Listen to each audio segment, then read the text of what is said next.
오늘 우리에게 주시는 하나님의 말씀은 누가복음 10장 25절부터 37절까지입니다. 어떤 율법 교사가 일어나 예수를 시험하여 이르되 선생님, 내가 무엇을 하여야 영생을 얻으리이까? 예수께서 이르시되 율법에 무엇이라 기록되었으며 내가 어떻게 읽느냐? 대답하여 이르되 내 마음을 다하며 목숨을 다하며 힘을 다하며 뜻을 다하여 주 너의 하나님을 사랑하고 또한 내 이웃을 내 자신과 같이 사랑하라 하였나이다. 예수께서 이르시되 내 대답이 옳도다. 이를 행하라. 그러면 살리라 하시니 그 사람이 자기를 옳게 보이려고 예수께 여짜오되 그러면 내 이웃이 누구니이까? 예수께서 대답하여 이르시되 어떤 사람이 예루살렘에서 여리고로 내려가다가 강도를 만나매 강도들이 그 옷을 벗기고 때려 거의 죽은 것을 버리고 갔더라. 마침 한 제사장이 그 길로 내려가다가 그를 보고 피하여 지나가고 또 이와 같이 한 레위인도 그곳에 이르러 그를 보고 피하여 지나가되 어떤 사마리아 사람은 여행하는 중 거기 이르러 그를 보고 불쌍히 여겨 가까이 가서 기름과 포도주를 그 상처에 붓고 싸매고 자기 짐승에 태워 주막으로 데리고 가서 돌보아 주니라. 그 이튿날 그가 주막 주인에게 데나리온 2를 내어주며 이르되 이 사람을 돌보아 주라. 비용이 더 들면 내가 돌아올 때에 갚으리라 하였으니 내 생각에는 이 세 사람 중에 누가 강도 만난 자의 이웃이 되겠느냐? 이르되 자비를 베푼 자니이다. 예수께서 이르시되 가서 너도 이와 같이 하라 하시니라. 아멘. 문학에서 인격화한 동식물이나 사물을 주인공으로 하여 그들의 행동 속에 풍자와 교훈의 뜻을 나타내는 이야기를 우화라고 합니다. 일반적인 작품으로 이솝 우화가 우화 문학의 백미라고 불립니다. 기독교에서는 그리스도인이 가야 할 이 세상에서 천국까지의 신앙 여정을 잘 표현한 존 버년의 철로 역정이 그러합니다. 우리나라 기독교 초기에 수요일 저녁 성경 공부 시간에 성경 강해 대신 철로 역정 강해를 하기도 했습니다. 성경을 해석하는 방법 중에도 우화적인 해석법 또는 풍류적인 해석법이 있습니다. 고대로부터 중세까지 유행했던 성경 해석법이었습니다. 물론 비유는 비유로 해석해야 하고 사실은 사실로 해석해야 바른 것입니다. 성경을 모두 비유로만 해석을 하게 되면 그것은 바르지 않을 뿐만 아니라 이단이 됩니다. 마태복음 13장에 보면 씨 뿌리는 비유가 나오는데 좋은 땅에 떨어진 씨앗은 100배, 60배, 30배의 결실을 맺었다고 증거합니다. 그것은 땅이 씨앗을 품고 삼키면 씨앗에 생명력이 있어서 그 씨앗이 자라 많은 결실을 맺듯이 말씀의 씨앗을 품고 삼키면 살아있는 하나님의 말씀이 우리 삶에 많은 결실을 맺게 한다는 의미입니다. 그런데 중세에 100배, 60배, 30배가 무엇을 의미하는지에 대해 온갖 추리를 하느라 애를 많이 썼습니다. 그 중에 인기가 있었던 해석이 이러하였습니다. 100배는 그리스도를 위해서 생명을 바친 순교자들을 의미하고 60배는 독신서약을 한 사제들이나 수도사들을 의미하며 30배는 가정을 잘 다스린 남편과 잘 순종한 아내를 의미한다고 가르쳤습니다. 그렇게 설명을 하면 귀에는 잘 들어올지 몰라도 그 비유를 말씀하신 본 의미는 사라지고 맙니다. 예수님께서 그 비유를 들려주신 것은 하나님 나라를 설명하기 위함이었지 순교나 독신, 헌신을 강조하기 위함은 아니었습니다. 그리고 자신의 동정을 하나님께 드리며 헌신하는 것은 아주 귀한 일이기는 하지만 그것이 더 힘든 것인지 아니면 가정을 하나님께서 원하시는 모습으로 가꾸어 가면서 하나님 나라를 위해 헌신하는 것이 더 힘든 것인지 저울추가 어디로 기울지 잘 모르겠습니다. 이와 같이 성경을 설명하는 것이 우화적인 해석법입니다. 오늘 본문에 나오는 강도 만난 사람을 도운 사마리아 사람 이야기는 우화적으로 해석하는 대표적인 내용입니다. 이렇게 해석하곤 했습니다. 예루살렘은 평화의 성이라는 뜻입니다. 그래서 예루살렘은 하나님께서 다스리시는 곳을 의미한다고 생각했습니다. 그리고 여리고는 향기 나는 장소 또는 달의 성읍이라는 의미입니다. 달이 초승달에서 보름달로 점점 더 커지는 듯이 보이지만 또 다시 금음달로 크기가 작게 보이듯이 여리고는 점점 더 작아지는, 즉 멸망하는 세상을 뜻한다고 해석했습니다.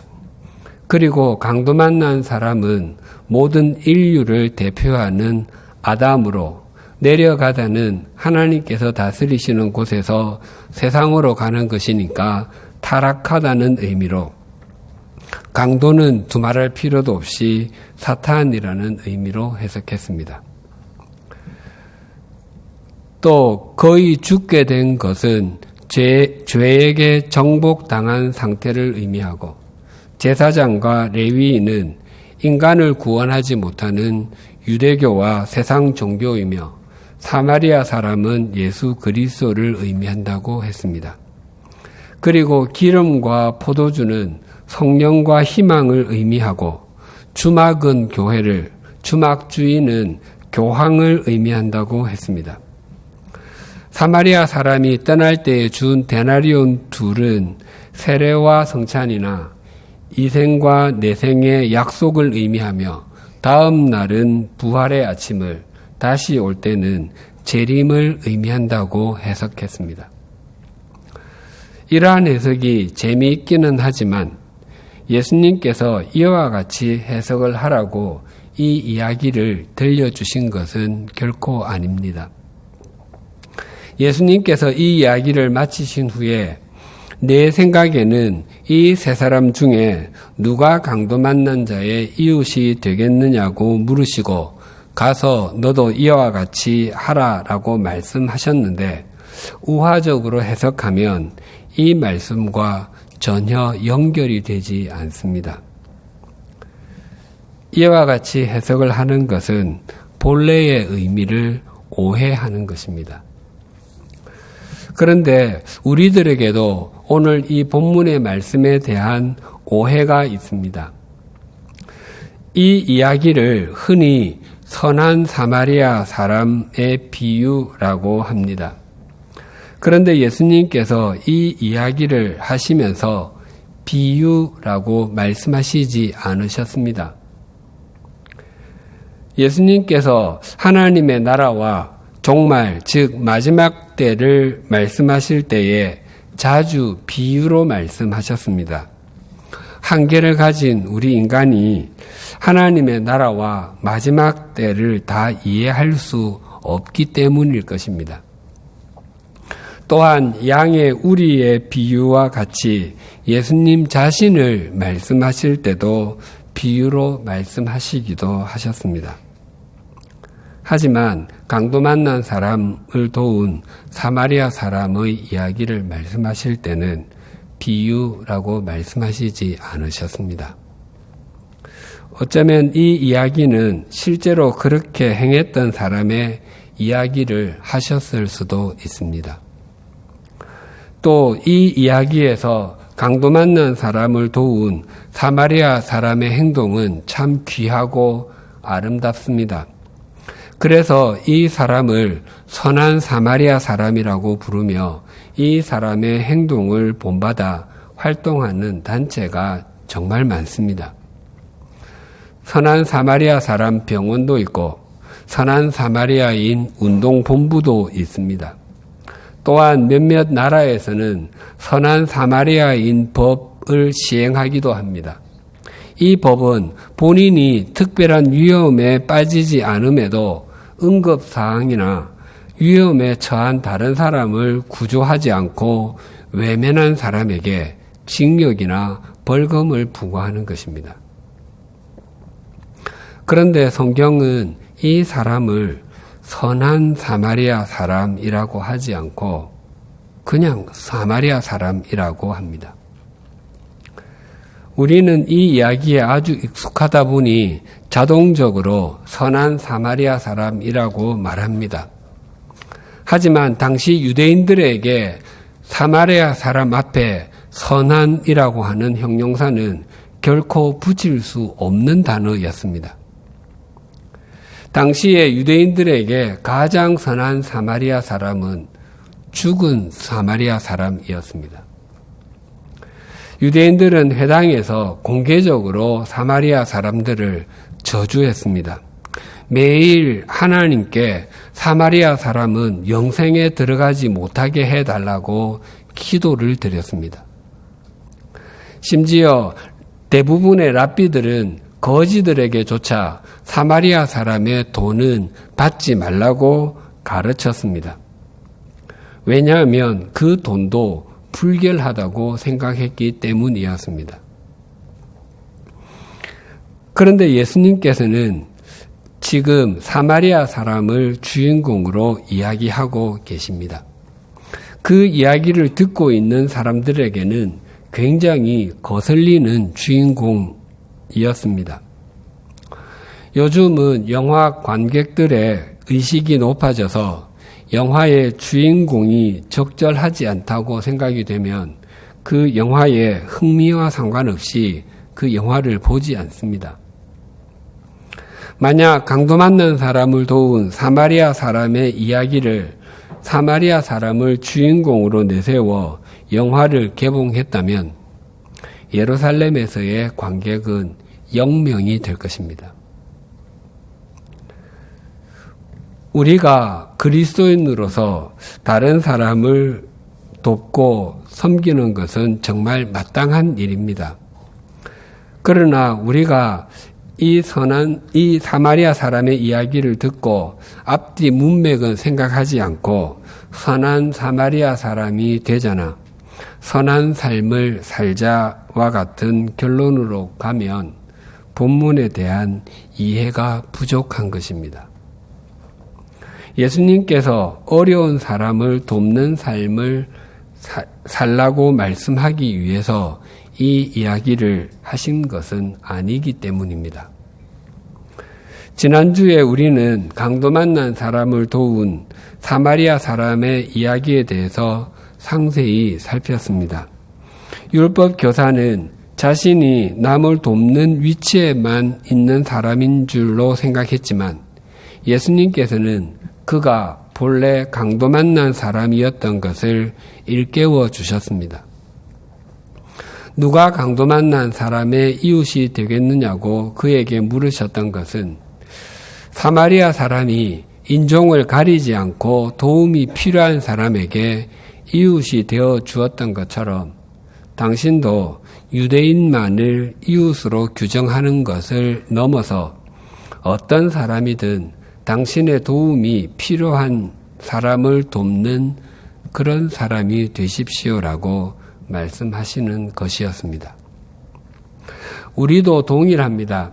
우리 역시 본래 강도 만난 사람과 같았습니다. 하지만 우리의 이웃이 되어준 사람들을 통해서 주님께서 우리를 찾아와 주심으로 우리는 회복이 될 수 있었고 영원을 향해 살아갈 수 있게 되었습니다. 그렇다면 우리도 주님의 통로가 되어서 강도 만난 사람의 이웃으로 살아가는 것이 마땅한 일입니다. 그래서 우리는 세상을 살아가면서 나의 입장이 아니라 상대의 입장을 배려해 줄 아는 그런 그리스도인으로 성숙해 가야 합니다. 깊이 성숙했다고 하는 것은 더 많은 사람들을 배려할 줄 안다는 것과 동일한 의미이기 때문입니다. 지난 8월은 몹시도 무더웠습니다. 점심 식사 후에 합정동의 버스 정류장 앞에 있는 한 가게의 유리에 붙인 글을 보았습니다. 멀리서 볼 때는 담배는 팔지 않습니다나 버스 노선 물으러 오지 마십시오와 같은 내용이 쓰여 있을 것이라고 생각을 했습니다. 그런데 이렇게 쓰여 있었습니다. 가게 안에서 버스를 기다리셔도 좋습니다. 편안하게 들어오셔도 됩니다. 그 가게는 무더위에 버스를 기다리는 사람들에게 이웃이 되어준 것입니다. 운전을 하다 보면 종종 사이렌을 울리며 달리는 구급차에게 길을 비켜줄 때가 있습니다. 구급차는 모양과 색깔만으로도 충분히 다른 차들과 구분할 수 있지만 구급차를 표시하는 앰뷸런스의 영어 단어 AMBULANC를 거꾸로 쓴 ECNALUMPA라고 쓰여 있는 것을 봅니다. 또 119 구급대도 거꾸로 쓰여 놓은 구급차를 볼 때면 감동이 됩니다. 아시는 바와 같이 거꾸로 써 놓아야 운전을 하면서 자동차 안의 룸미러나 자동차 옆의 백미러로 보면 바르게 보이기 때문입니다. 그것 역시 상대의 눈으로 보게 해주는 것입니다. 강도 맞는 사람을 도운 사마리아 사람의 이야기는 한 율법 교사가 던진 구원에 대한 질문에서 시작되었다는 것을 잊지 않으셔야 합니다. 본문 25절이 이렇게 증가합니다. 어떤 율법 교사가 일어나 예수를 시험하여 이르되 선생님, 내가 무엇을 하여야 영생을 얻으리까? 한 율법 교사는 예수님께 영원한 생명에 대해서 질문을 했습니다. 영원한 생명을 얻는 것에 대해서 진지하게 고민했기 때문이 아니었습니다. 예수님을 공경에 빠뜨리기 위해서 던지는 것이었습니다. 이 질문은 마치 하나님이 전능하시다면 하나님께서 풀지 못하는 어려운 문제를 만드실 수 있나요? 없나요나? 하나님께서 천지를 창조하시기 전에는 무엇을 하고 계셨나요? 라고 묻는 것과도 비슷합니다. 그 질문에 대해서 아구스티누스는 그의 고백록에서 너희 같은 사람을 위해서 지옥을 만들고 계셨다라고 답합니다. 율법 교사가 오늘날로 말하면 신학대학교에 구약 성경을 전공한 교수라고 한다면 예수님은 시골 교회에서 열심히 신앙생활을 하는 집사님, 장로님과도 같습니다. 신학 교수가 시골 교회의 집사님, 장로님에게 영원한 생명에 관해서 질문을 한다면 그것은 몰라서 묻는 것이 아닐 것입니다. 율법 교사는 예수님의 입에서 엉뚱한 대답이 나오면 율법도 모르는 사람이라고 무시를 했을 것입니다. 우리의 신앙도 동일합니다. 우리가 가지고 있는 신앙의 질문만큼 신앙이 진지해지고 성숙해집니다. 신앙에 진지한 질문이 없으면 신앙이 깊어지지 않습니다. 26절입니다. 예수께서 이르시되 율법에 무엇이라 기록되었으며 내가 어떻게 읽느냐? 이 질문에 율법 교사는 당시에 율법의 핵심으로 배우고 가르쳤던 내용으로 답했습니다. 27절입니다. 대답하여 이르되 내 마음을 다하며 목숨을 다하며 힘을 다하며 뜻을 다하여 주 너의 하나님을 사랑하고 또한 내 이웃을 내 자신같이 사랑하라 하였나이다. 이 말씀은 신명기 6장 5절과 레위기 19장 18절의 말씀을 인용한 것입니다.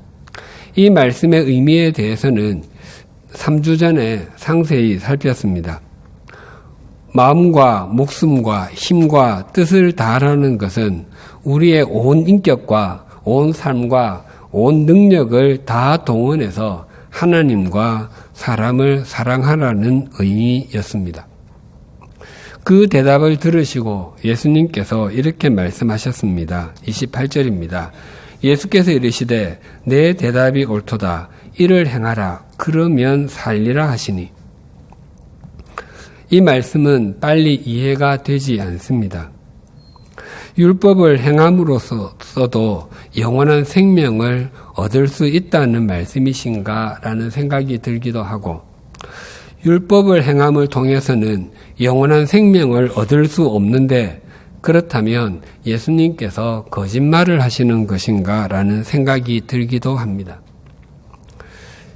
이 답변 후에 율법 교사가 내 이웃이 누구입니까? 라고 질문을 하자 예수님께서 강도 만난 사람을 도운 사마리아 사람에 대한 이야기를 하셨습니다.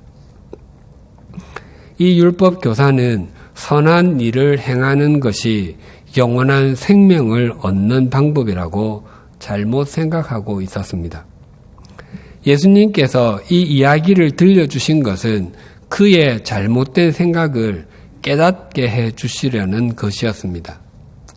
누가를 통해서 이 이야기를 성경에 기록하게 하신 목적이 도덕적인 의무를 가르치기 위함이라고 생각한다면 우리도 잘못 생각하고 있는 것입니다.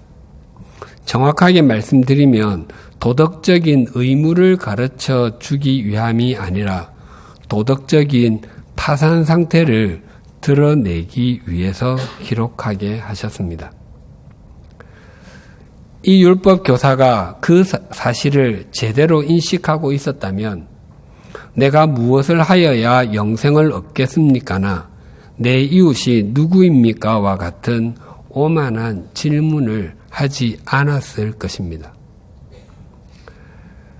오늘 본문과 비슷한 상황의 이야기가 마가복음에도 나옵니다. 서기관 중 한 사람이 그들이 변론하는 것을 듣고 예수께서 잘 대답하신 줄을 알고 나와 묻되 모든 계명 중에 첫째가 무엇이니까? 예수께서 대답하시되 첫째는 이것이니 이스라엘아 들으라.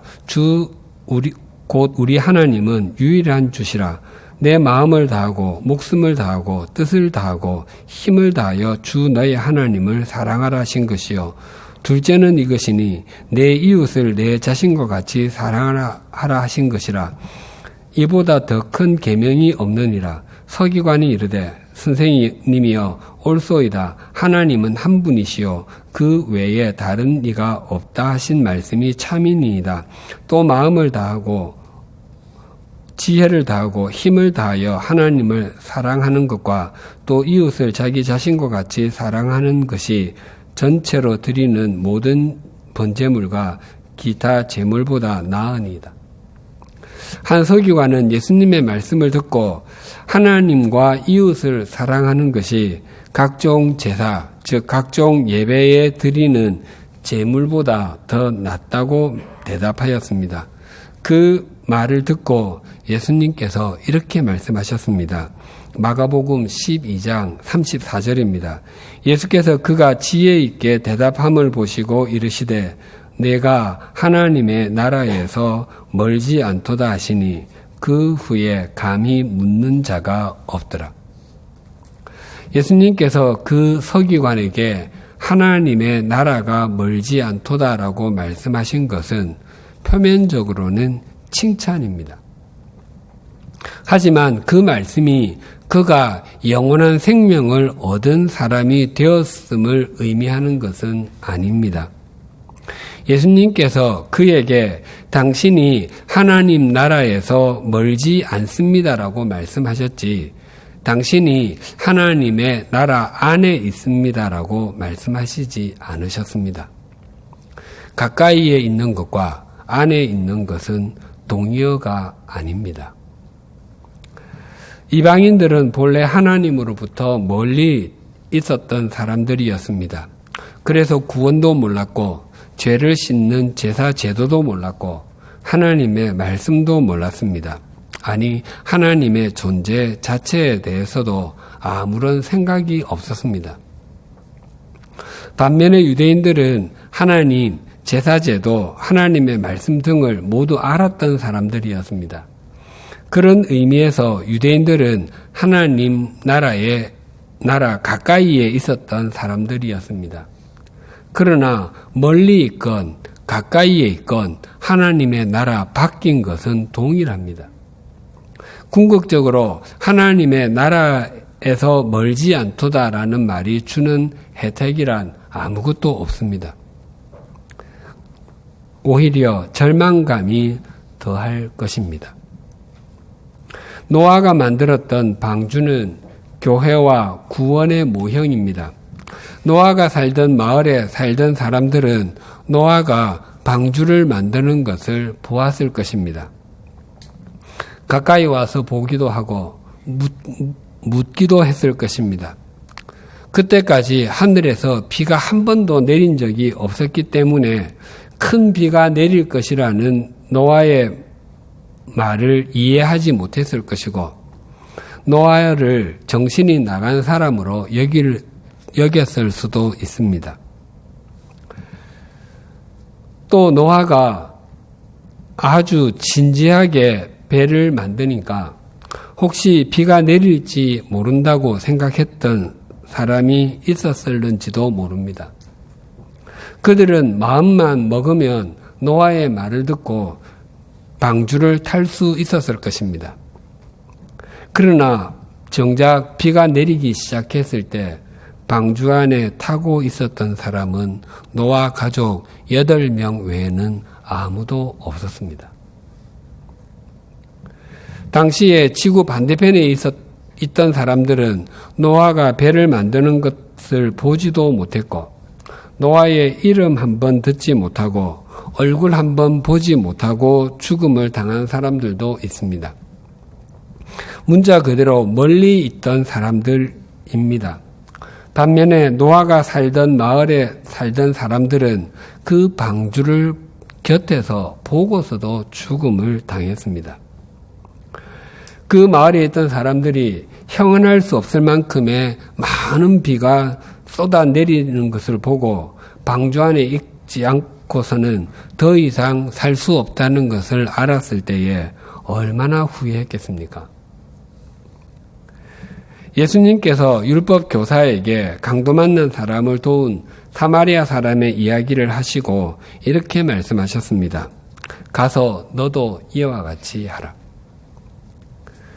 당시 율법 교사는 대부분이 제사장이나 레위 지파 출신이었습니다.